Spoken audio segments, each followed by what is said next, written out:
What's up, little idiots? That's a callback. Make sure you check out the episode it came from. Thanks for tuning in to Guys on Sports. We are guys, and we're talking sports, specifically fantasy football, because that is what we do. We have been doing a little series about the divisions. We're breaking down just fantasy relevance through quarterback, through wide receiver, through running back, through tight end. We covered the NFC North last week. Go check that out. Today we are covering the NFC South. Make sure you like, comment, subscribe. Let us know how our takes are. We'd love to hear your takes. Make sure you follow us at GO1 Podcast currently, wherever you browse the internet. We're not doing TikTok Take today, but we still see your comments and we love seeing them, so continue to do that. And before we really get into the show, a little word from CHALKBOARD, who is one of our sponsors, one of our partners of the show. Thank you, CHALKBOARD. Our favorite sponsor. Yeah, our one and only. If you are currently doing fantasy football, you should check out CHALKBOARD. Click the link in the bio, scan the QR code on screen, go to the App Store, download it, look for Guys on Sports. We have over 300 people. It's kind of a free forum. You can ask Q&A questions. We've got a cheat sheet. We've got start sits. We've got a pick'ems. It's pretty cool. You should check it out. And we can go right into the show. Phil, where are we ranking these quarterbacks from the NFC South? So the NFC South, my favorite division. I think said no one ever. I don't even think like NFC South fans say that. So. What do you? But like in the NFC, what's the worst division this year? It's this one. I think it's the East. But go ahead. You think it's the East? Why? Ooh, I do think the Cowboys don't make playoffs this year. Hot take. Why? Sidetrack. Yeah. All right. So I'm starting off with Captain Dad himself, Kirk Cousins. Baker Mayfield's 2 for me. Bryce Young 3. Whoa. Derek Carr 4. I'll make this short and sweet. Before his injury last year, Kirk Cousins was looking every bit the Kirk Cousins he was the year before. I don't think he's lost a step. I don't think he needs his ACL to be in tip-top shape to break tackles in the open field. I think he just needs to be a quarterback, and a quarterback he will be. Surrounded by great weapons. He's in a great situation.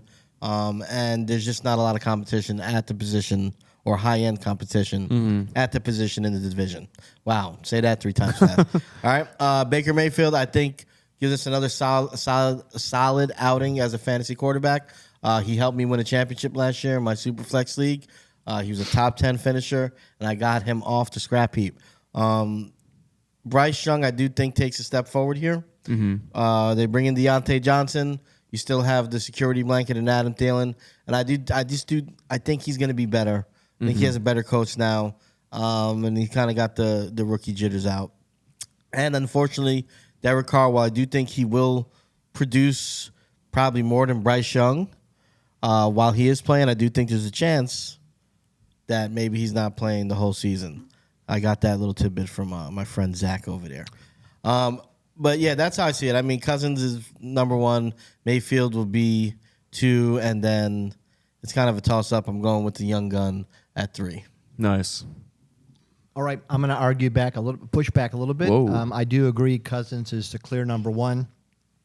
Every reason that you said, his game is not predicated on speed or rushing ability. And the reality is I think he's in the best or a very good offense, very similar to what he had in Minnesota, with maybe a greater upgrade at running back. I like Baker. I think Baker is the number 2, but not where you're having to draft him. And so I am saying Derek Carr is number 2. Dang. And the reason is Derek Carr's stats and Baker's stats, same. Derek Carr had 3,900 yards. Baker had just over 4,000. 28 touchdowns compared to 26. Derek had fewer interceptions than Baker. I do think he got better as the season progressed, and I think you're able to draft him honestly, it's I think 9 quarterbacks lower, so you're probably drafting him as an afterthought. And so I'd rather draft Derek Carr. If my decision is Derek Carr or Baker, I'll take another high upside receiver or a depth running back and then just take Derek Carr later. And then I got Bryce Young running out the 4. I do like him. I do think he's going to progress, but I've got to see it before I draft. Yeah, I think we're a pro Bryce Young pod for the most part because pro our short kings. It'll be on the screen eventually. I've got Kirk Cousins, I've got Baker, I've got Bryce Young, I've got Carr, and then I've got / Rattler because I do predict like Derek Carr being benched. It could even be like week 5 or week 6. It is possible. It's possible. There's a car crash happening in New Orleans, pun intended. I don't think Baker hits the top 10 this year as he did last year as the QB 10. I think there's a little bit of a regression there. Bryce Young, I think we got the rookie jitters out, so we're going to see him using his legs more, and he really is the only like quote-unquote dual threat of this division. And I think we see a little bit more of like what he was good at in college kind of being shown this year in the NFL. But this is not the year to draft Bryce Young. You're not different if you're thinking it's a sneaky pick. The running back room, the tight end room, the wide receiver room, they're all weak. It's unproven. Dave Canales is going to make Bryce Young better. We're going to talk about Deontay Johnson later, but just hold your breath on everyone not named Kirk Cousins for me personally when it comes to drafting these guys. Maybe keep an eye on Baker and Bryce on waivers because, as Phil said, it helped him win a league, picking him up off the waiver wire. So who knows? But yeah, I think we're kind of in conclusion on these guys. Unison. Moving on from the quarterback, we have the running back. There are 4 that we're going to cover. Well, really, there might be like 6 with Carolina, but Phil, what says you? All right, so give me some Bijan mustard. Bijan Robinson is number 1 for me. Rashad White is number 2. Alvin Kamara is number 3, and Panthers running back. Panthers running back, or maybe somebody else that's in a different uniform, is number 4 for me. I'm not inspired by anybody in Carolina right now. Chuba Hubbard is just a placeholder. I think Jonathan Brooks is going to be a guy. I just don't know at what point we see him. Mm-hmm. So I'm not willing to waste a draft pick on him or a roster spot. Yeah, I mean, it's pretty. I mean, that's kind of it. Bijan is that guy. He's going to get the opportunity. He was 32nd in red zone touches last season. He just wasn't given the opportunity due to Arthur Smith's either inadequacy as a head coach or loyalty to Tyler Algier. You make the choice on which one it is, but Robinson will have the opportunity this year and will show why he was drafted so high. Rashad White, I think, continues to plot along as a pass catching back that mixes in the run, and I think he'll be productive. So obviously, if it's a standard scoring, Rashad White's not for you. PPR leagues, great pickup. And Kamara is just, I think he'll continue to be productive, but I think he has lost a little bit of a step, and he's just not the same guy. So that's why I have him at 3rd. Yeah, I don't have much difference. I think if you're going strictly where they're probably going to be drafted, I think Robinson's clear number 1. Mm-hmm. He was a number 1 last year and has nothing but upside potential still. Yeah. He's one of those rare guys that you could have to draft really high and could actually outproduce even what he's done in the past. You got to go White. My thought here is out of context. You got to go White, yeah. My only thought here, though, is that I would probably go Alvin over White because you're going to have to draft White in the early 2nd round, and you can get Kamara probably 3rd round. Mm-hmm. And Kamara did struggle. He was suspended, came off the suspension, started slow. Then he had a 4-game stretch that was classic Kamara. And if you look even at his later games, when he didn't have as many fantasy points, his average yards per carry was up there where it was. He's still going to be the receiver, and his backup, Kendrick Miller, cannot stay healthy. So I would go Robinson, Kamara, White, and then I would go Brooks. I'm pretty high on Brooks. You can get him pretty late. And I think he's somebody you stash. Right now he's going at number 27, 28. Yeah, good discount on that guy. The only Panthers running back I would consider as well. Keep an eye on the Miles Sanders comeback, though. You never know. Yeah, you are high on Miles Sanders. Hubbard also was extremely inefficient and only did well last year because they needed to hand the rock to somebody, and that offense was flat, and they needed to run the ball. Bijan was dead last or very close to dead last in opportunity rate, whether that be, red zone usage, touches, like all your stats point to Bijan Robinson being a just untapped potential. So he is definitely number 1 for me. I've got Rashad White afterwards. I do think he's a little overvalued, as Rocky was saying. I don't really see myself taking Rashad White. I have him in my Dyna League, and I'm excited about that. But other than that, not taking him in redraft. Alvin Kamara is the guy that I'm circling with how I draft and waiting for running back. You can get him as like the 50th overall player right now on big boards. He has the number 1 easiest running back schedule, and he is that offense. They're going to need him to do something, and I think that's what he's going to do. I like Kamara. I think as draft day kind of gets closer, that's a guy that is kind of on my hit list. So sweet. Going into going into wide receivers. Phil, what say you? All right, well, I'm keeping it real simple. I'm going Mike Evans, number 1, Deontay Johnson, 2, Drake London, 3, Chris Godwin, 4, and I have Olave all the way at the bottom. My thinking on Mike Evans is very simple. He produces. I think he's going to continue to produce. He's where he wants to be. He's with a guy he likes playing with, and I think he continues to score touchdowns, and I think it's just another season for him. Deontay Johnson is interesting because he comes to an offense with a young quarterback who needs a wide receiver 1, and I think they're going to get the job done in that respect. I don't know how many games they'll win, but I think they'll have a connection, and he will get his volume. Drake London, I think, kind of ascends beyond what he was as a rookie with the steady play of Kirk Cousins here.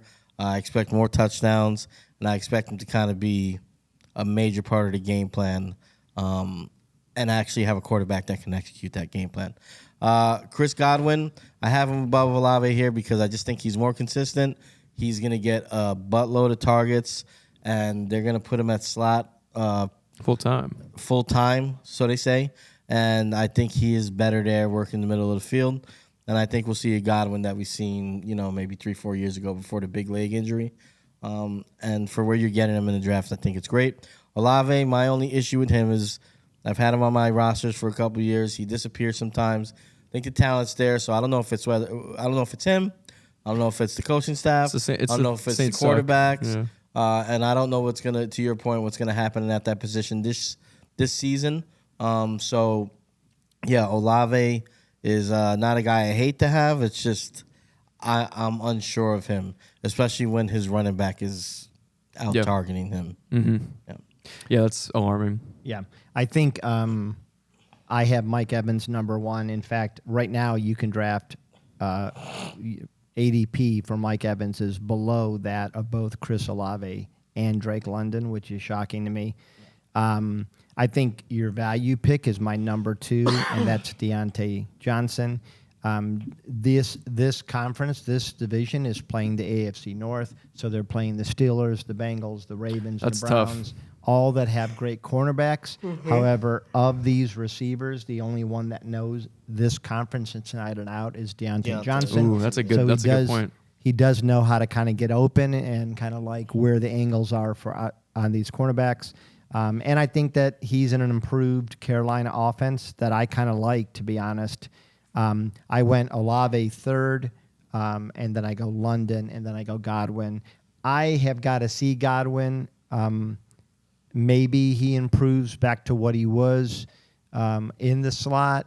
I think that they're going to run more, and I think that I don't fully trust Baker. I think there'll be some regression. They're playing the first place schedule. That includes the Ravens, which I think the other teams don't have to play. So yeah, Niners, Lions, Eagles. They got a few good opponents. I have Deontay Johnson, Mike Evans, Drake London, Chris Olave, and then I've got Chris Godwin there. But like just to get the 4 out of the way for the division, that's how I think they fall. Huge Deontay Johnson guy for what Rocky was talking about with ADP. I love a good value, and I think he's going to be a stud. We talk about him in our fantasy MVPs episode to go check out. Mike Evans, I think Hall of Famer. We've talked about all we need to say about Mike Evans. Drake London, 4th easiest wide receiving schedule. I think this is a guy that benefits the most from Kirk Cousins being here. Bijan benefits the most from the coaching regime being different. I mean, Kirk Cousins, I think, can thrive with a big-bodied receiver, red zone targets, just being able to get possessions when he needs to.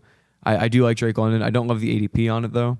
And then Chris Olave, he played all 17 games, I believe, last year, but he has had some like scary hits, so the injury bug could creep up, and the quarterback sucked. The Saints suck, so not interested in Chris Olave this year. I've had him before, like Phil, but just not this year. I'm taking a pass. Yeah, I think that Chris Olave has been a lot like Garrett Wilson. You see the potential, but for whatever reason, they haven't performed like top 5 It's receivers. a OSU wide receiver tease, basically. Well, I think that the skill's there, but when they're being thrown to by the likes of Sam Darnold and or not Zach Wilson and Derek Carr.